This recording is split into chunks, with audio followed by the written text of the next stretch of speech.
Well, I'm glad to be back, and I'm glad to, really glad for Carl to have preached last Sunday on forgiveness and kind of filling in a little bit on that prodigal son story. I want to read to us again the whole prodigal son story to get us started, just to refresh our memories, and we'll continue to do this throughout the series. So here we go. This is Luke 15, starting in verse 11. Jesus continued, "There was a man who had 2 sons. The younger one said to his father, 'Father, give me my share of the estate.' So he divided his property between them. Not long after that, the younger son got together all he had, set off for a distant country, and there squandered his wealth in wild living. After he had spent everything, there was a severe famine in that whole country, and he began to be in need. So he went and hired himself out to a citizen of that country, who sent him to his fields to feed pigs. He longed to fill his stomach with the pods that the pigs were eating, but no one gave him anything. When he came to his senses, he said, 'How many of my father's hired servants have food to spare, and here I am starving to death. I will set out and go back to my father and say to him, Father, I have sinned against heaven and against you. I am no longer worthy to be called your son. Make me like one of your hired servants.' So he got up and went to his father.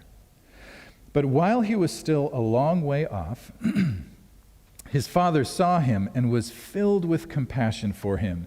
He ran to his son, threw his arms around him, and kissed him.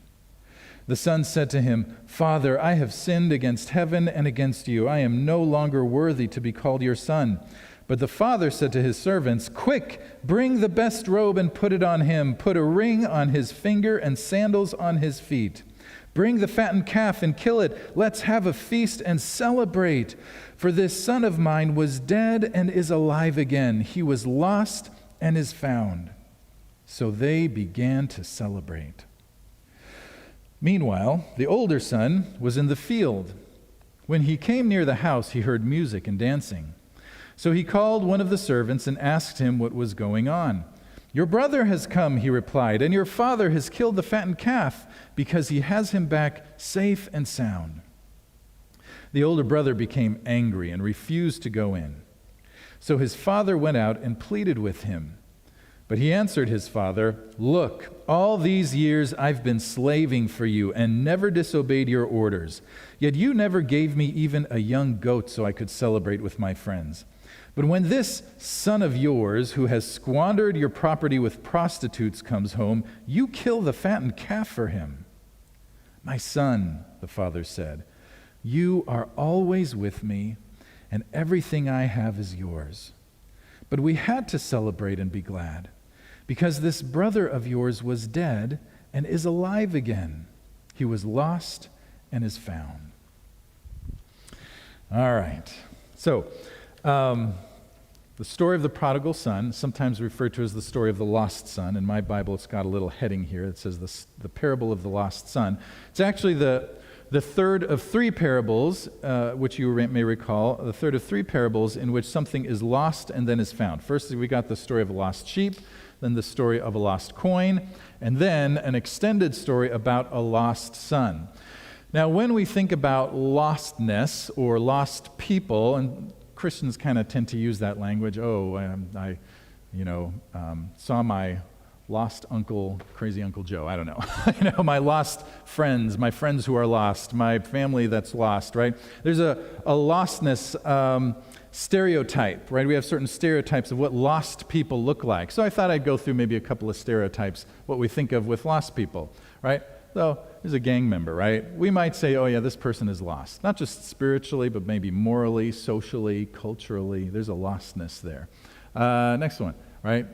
Addiction, drug addiction or any kind of addiction. There's a kind of lostness there. That's one of the stereotypes anyway when we think of, that person is lost because they're addicted. Or here's one. Somebody who parties a lot. Maybe they're having a lot of fun, but we would look at someone and be like, oh, that guy is lost, right? He's lost.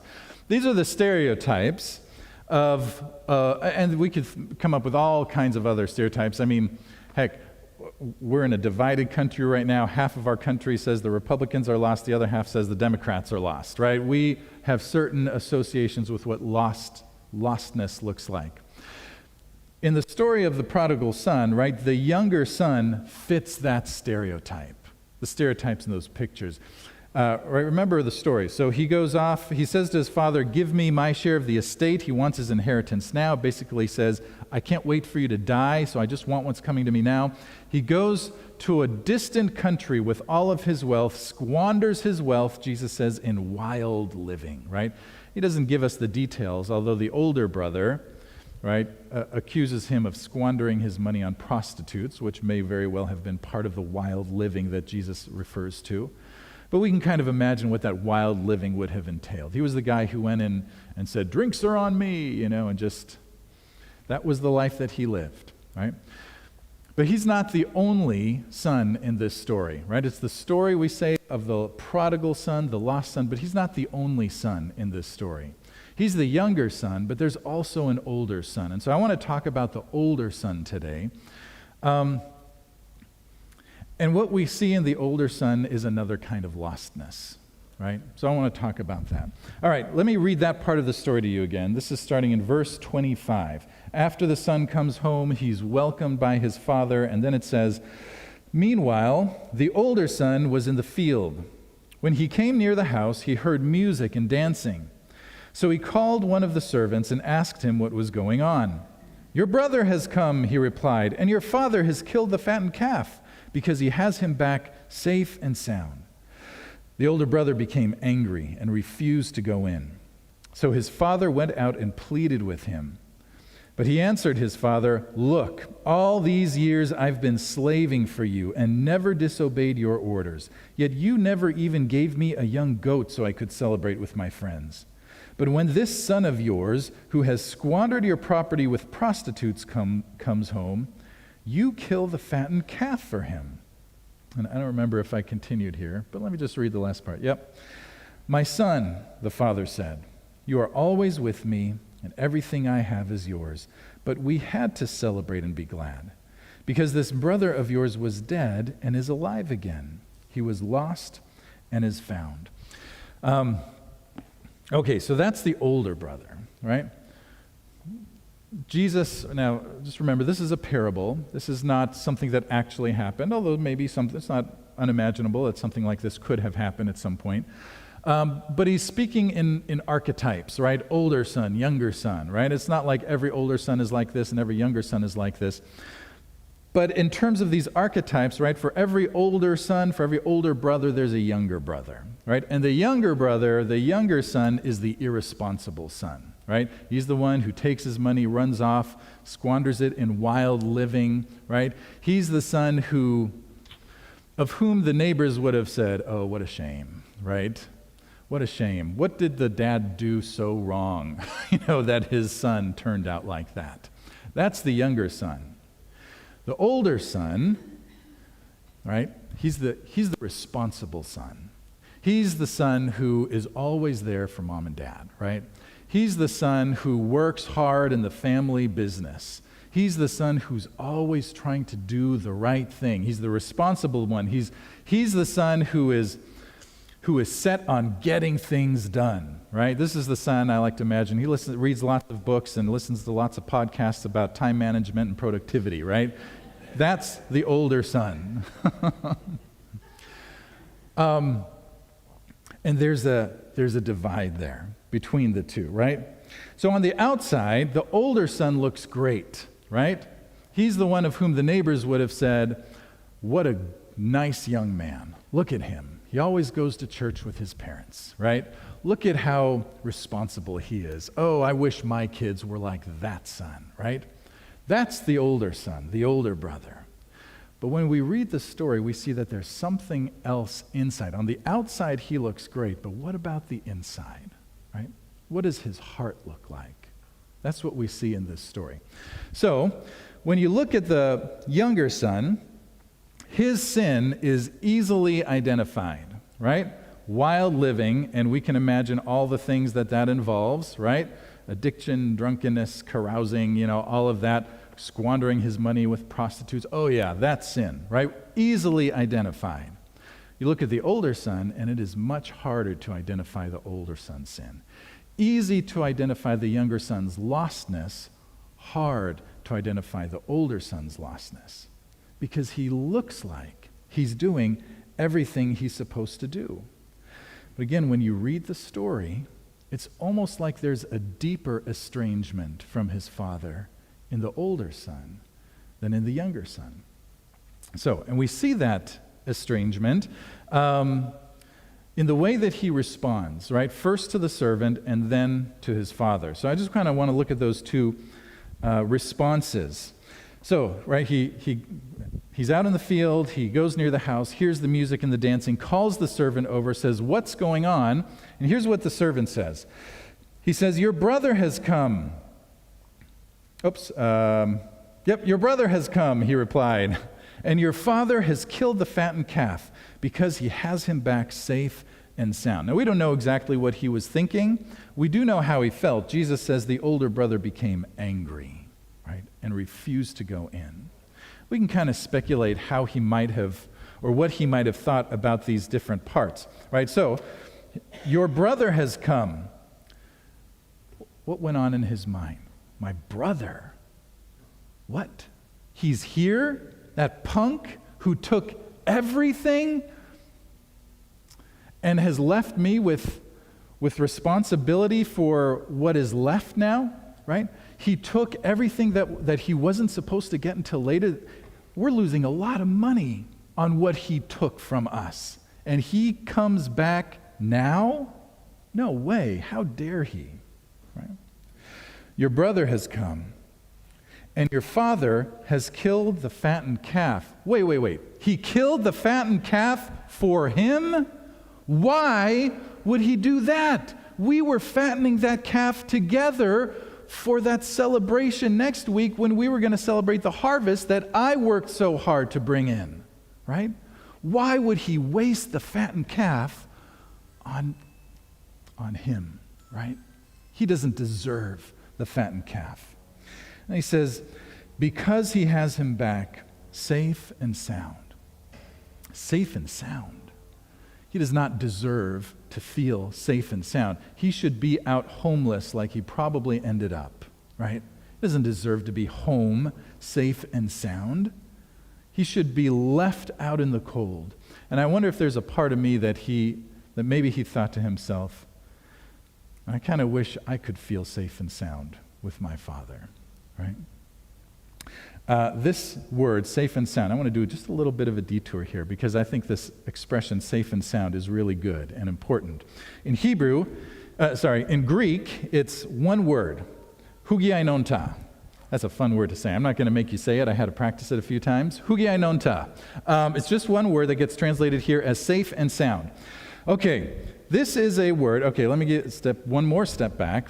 So, little history lesson. So, the Old Testament, first of all, question, is written in what language? The Hebrew Scripture is written in what language? Anybody know? Hebrew. The answer is in the question. Right? The New Testament, anybody know what that's written in? Greek. Very good, right? So, and the reason for that is because around the time of the Greek Empire, right, Alexander the Great, Greek started to emerge as the primary language of the Mediterranean world. And so if you wanted to communicate with someone from this part of the empire to that part of the empire, Greek was the language. That's why, even though Jesus didn't speak Greek, he spoke Aramaic, which is sort of a version of Hebrew. The New Testament is written in Greek because that's where all the people were. I mean, that's what everybody understood. Everybody understood Greek.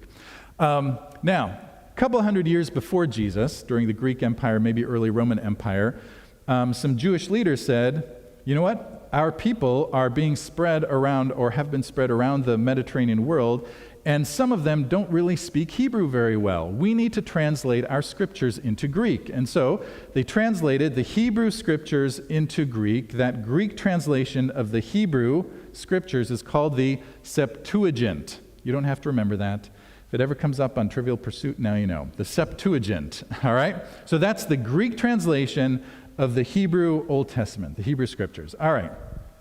This word hugiainonta shows up all over the place in the Septuagint, the Greek translation of the Hebrew Scriptures. The word that gets translated as hugiainonta is shalom, right? Which is one of my favorite words, shalom, which means, kind of the simple definition is what? Peace. That's right, peace. But it's not just peace. It's not just absence of hostility. It's not just absence of conflict. It's wholeness, right?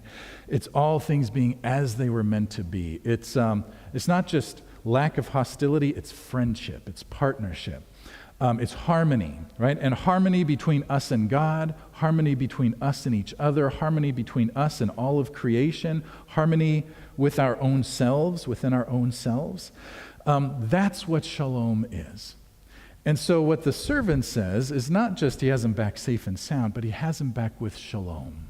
Shalom has been restored between your father and your brother. Wholeness has been restored. Harmony has been restored. And the older brother cannot handle that. No way.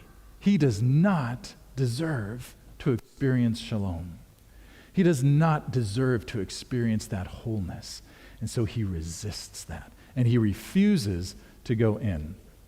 Okay, that's how he responds to, or at least we can speculate, that's how he probably felt about that, the answer from the servant. So then he doesn't go in. He gets angry, right? He doesn't go in. And his father, what does his father do? Does his father say, get in here right now and celebrate your brother? Nope. This is a father, you know what he does? This is a father who goes. The father goes to his son. He goes to his younger son. When the younger son shows up, he sees him in the distance. What does he do? He runs to him, right? And when the older son refuses to come in from the field, the father goes to his son. And he pleads with him, come inside, come inside, come celebrate, come celebrate. And here's how the older brother responds. And here's where we see more of that estrangement. He answered his father, look, all these years I've been slaving for you and never disobeyed your orders. Yet you never gave me even a young goat so I could celebrate with my friends. But when this son of yours, right, he can't even call him his brother. When this son of yours, who has squandered your property with prostitutes, comes home, you kill the fattened calf for him. Right? He's angry at his father for welcoming his younger brother home. I'm going to focus on the first part of what he says. Right? He says, look, all these years I've been slaving for you and never disobeyed your orders. How does he think about his relationship with his father? It's based on what? It's based on what he does, right? It's based on the work that he does. It's based on how good he is as a son. But the words that he uses, right? All these years I've been slaving for you. That's how he thinks about the work that he does for his father. There's no joy in it, right? I'm doing what I'm doing because that's what I'm supposed to do, like a slave. I'm slaving for you. And I've never disobeyed your orders. Now, remember that Jesus is telling this story to kind of two groups of people. One is the sinners and the tax collectors who are like intrigued by Jesus and are wanting to follow him, some of them, right? Some of them have become his disciples, in fact. The other group is the Pharisees and the tax collector. The Pharisees and the teachers of the law, right? The religious leaders. And they're the ones who, if we remember the beginning of the whole chapter, before he tells the two stories about the lost sheep and the lost coin, they're muttering that Jesus would eat with these people and welcome them. And so Jesus tells these three stories about something lost being found and a great celebration. And there's this invitation to celebrate, right? Oh, let's go back again so I can see it. What was I going to say? Anyway, it was the second part. And never disobeyed your orders. Right? So they would have heard that, the Pharisees and the teachers of the law, they would have heard that and said, oh, he's talking about us. Right? Because we never disobey God's orders.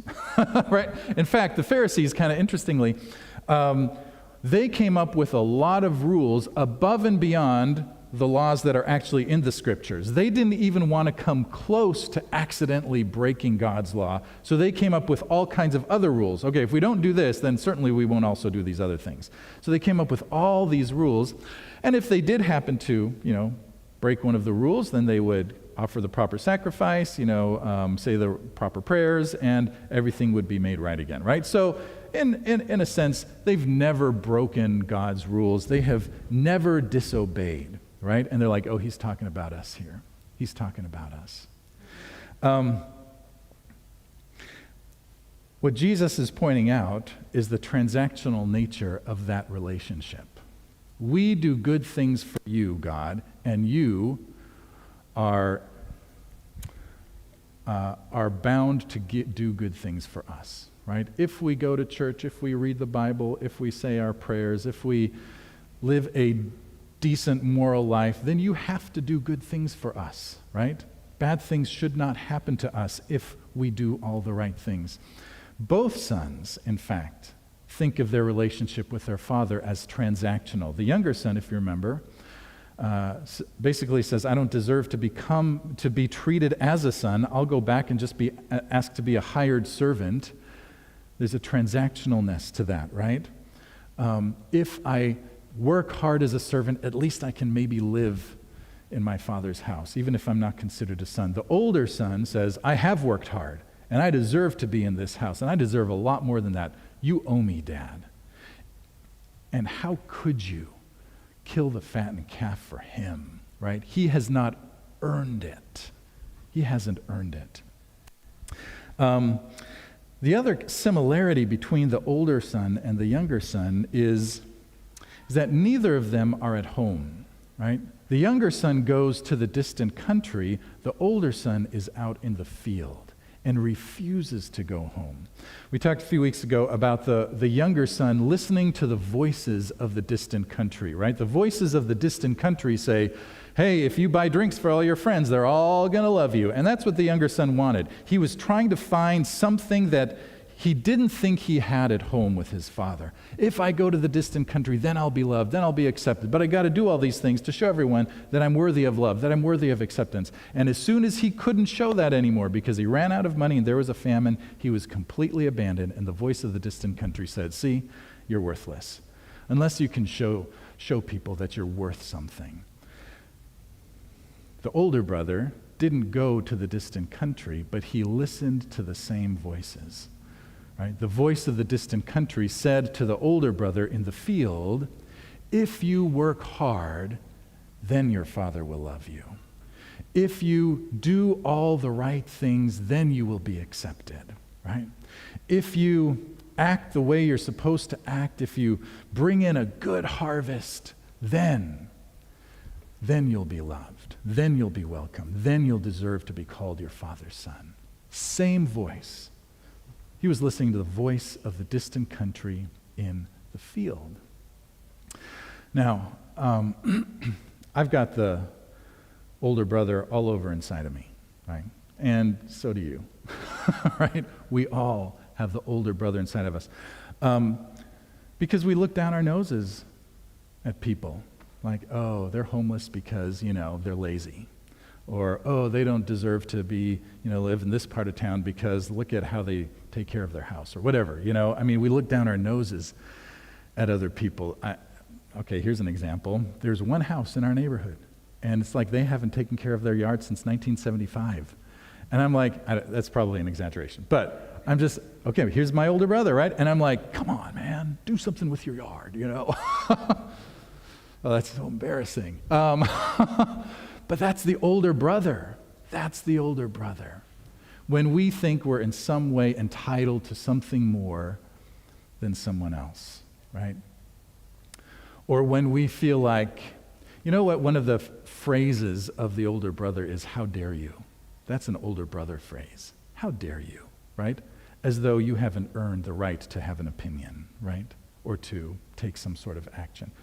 I'm not saying it's always wrong, but that feels to me like an older brother phrase. How dare you? That's what he said, certainly. How dare Dad let him come home? And how dare he celebrate him? How dare my brother think he could live here again, right? I love this I want to read to you a little part from Henry Nouwen's book, The Return of the Prodigal Son, which I would highly recommend, a beautiful reflection on the story and this painting, which is Rembrandt's The Return of the Prodigal Son. Here's what he says. All this, right, the idea of being the older brother, all this became very real for me when a friend who had recently become a Christian criticized me for not being very prayerful. His criticism made me very angry. I said to myself, how dare he teach me a lesson about prayer? For years he has lived a carefree and undisciplined life, while I, since childhood, have scrupulously lived the life of faith. Now he is converted and starts telling me how to behave? This inner resentment reveals to me my own lostness. I had stayed home and didn't wander off, but I had not yet lived a free life in my Father's house. My anger and envy showed me my own bondage. Right? We can be very good Christians and still have that anger and envy inside of us. Because look at how good I've lived my life. And how could God love somebody like that, right? Or even, God loves everybody, but he couldn't love that person as much as he loves me. I certainly have more favor, right? That's the older brother. One more thing I want to read to you. This is from a book called Cupid is a Procrastinator by a woman named Kate Hurley. Derek knows her. She used to rent a room from Derek's house, in Derek's old house. And she and Derek, side note, did you know that this is not the first church that Derek and I have worked in together? It's just kind of happenstance or providence, I don't know, that we are here again together. Kate was a worship leader at the other church that Derek and I worked at together. And they kind of shared the position. They would trade off Sundays. She was fantastic as a worship leader as well. But she wrote this book sort of as a reflection on her frustration with not being married yet. Like that she wanted to get married. And she was in her late 30s maybe at this time and just struggling with, why hasn't God given me a husband? She is married now. She got married a few years ago. But at this time, she was really wrestling with that. And so she has this section in here about the prodigal son. I want to read this to you.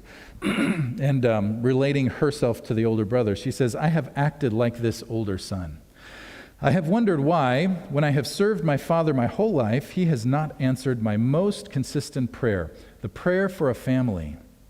Forget this whole grace thing.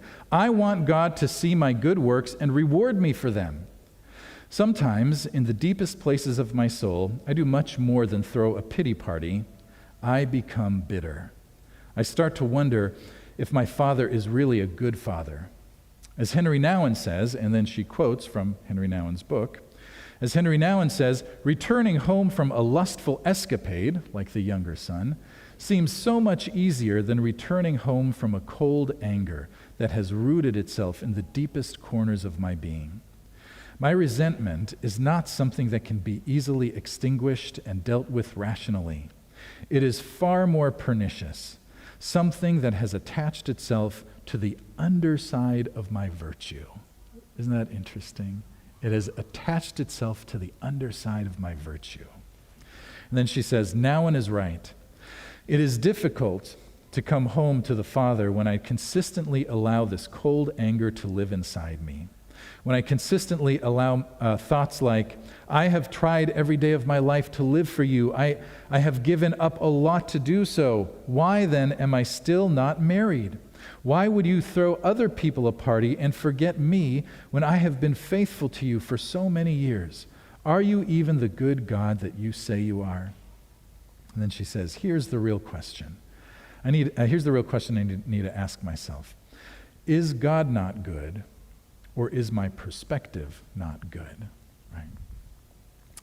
I think we could say that the older brother's perspective was not good, right? His father loved him. Do you know that this is a father who loved both of his sons, the one who wandered far off and the one who stayed home working so hard. There is no love lost for either son. And that's what the older brother has such a hard time with, right? It's not a good perspective. when I deserve more love than I'm getting.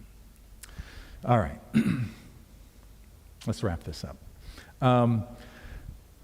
How can we keep at bay that anger and envy, right? That, how does he put it?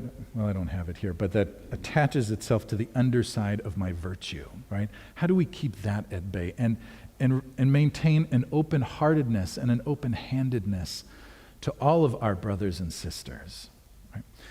Two things. I mean, I'm not going to give you like, oh, here's the silver bullet, right? But let's just say these are two things that we can do. Trust and gratitude, right? Trust that God loves me unconditionally, right? That I am fully loved. The older brother, I don't think he realized how loved he actually is. Father says, you're always with me. Everything I have is yours. All of me belongs to you. And so to grow in trust that I am fully, wholly, unconditionally loved by God. Sometimes that's hard. It's hard to believe that we're fully, totally, unconditionally loved because we don't always experience that from people in the world. In fact, most of the people that love us, there's always some conditions. And that doesn't make us terrible people. We're broken human beings, right? The more that we can love one another unconditionally, the more we can begin to believe that God loves us that way too, right? Sometimes God steps in and he does something inside of us, right? In the quietness of our souls too, and there's this reminder, you are loved. So trust in God's unconditional love. And the second thing is gratitude. This older brother was not particularly grateful that he had such a wonderful father, right? That he lived in such a wonderful home. That he got to be a part of all the good work that his father was doing, serving him out in his field and all that, and that everything that was his father's was his, right? He wasn't grateful for that. And it is so easy for us to become ungrateful when we compare ourselves, right? That's the danger, when we start comparing ourselves. And you know what we usually do? When we compare ourselves, and we all do this, do we usually compare up or do we compare down? We always compare up. That person has more than I do, right? That family looks better than mine. If only my kids were as good as those kids, right? We always compare up. I wish I could take vacations like that, right? That's how we never compare, oh, wow, I've got so much more than that person. What a shame for them or whatever, you know? We always compare up. And so gratitude, I think, involves just not comparing ourselves. It's hard. So again, it's no silver bullet. The more we can say, Lord, thank you for what I have. Thank you for what I have been given, for the home that I have, for the family that I have, for this beautiful city. I love living in San Diego. Sometimes I'll just say, Lord, thank you for San Diego. Look at that. I can see the ocean. I saw somebody post, oh, I saw the Pacific Ocean for the first time today, you know, and I'm like, I see it every week, you know. What a wonderful thing to be grateful for, right? So the more we can express gratitude, right, the more we can keep at bay that bitterness and that anger. Lord, thank you. And sometimes I just say, I get into bed, I'm like, thank you for bed, Lord, right? It feels good. There are a lot of people who don't have that, right? So, trust and gratitude. Here's what I want to do just as we close in prayer. One of the things that I started doing years ago, after reading, I think it came from a book called Abba's Child by Brennan Manning. He offers a breath prayer, just a little prayer, just a few words. Abba, I belong to you. It's like 5 words. And it's Abba, I belong to you. Abba means father in Greek. But it's not like the formal word for father, it's like the personal word. It's like dad or papa, right? Abba, I belong to you. And I'm grateful that I read that book when I did, and that it became a thing that it just sort of pours out of me on occasion, right? Abba, I belong to you, right? And so I would like to do that as we close in prayer, just as a way of acknowledging that we belong to God. The older brother belonged to his father, and he didn't really realize it. And just to remind ourselves that we belong to God, even when we are older brothers and sisters, right? We belong to God. So let's just say it together. Abba, I belong to you. Let's say it again. Abba, I belong to you. Abba, I belong to you. Lord Jesus, thank you that we belong to you. We thank you that nothing can separate us from your love. Nothing can take us away from you. Just as the father never stopped loving his younger son, never stopped loving his older son, Lord, you never stop loving us. And Lord, thank you that in a way you are the perfect older brother. You were faithful to your father. You never disobeyed. You were good. And you love your younger brothers and sisters. And you celebrate when we come home to you. Thank you that we belong to you, that we belong to your family, and nothing can ever separate us from you. We thank you and we love you. In Jesus' name, amen.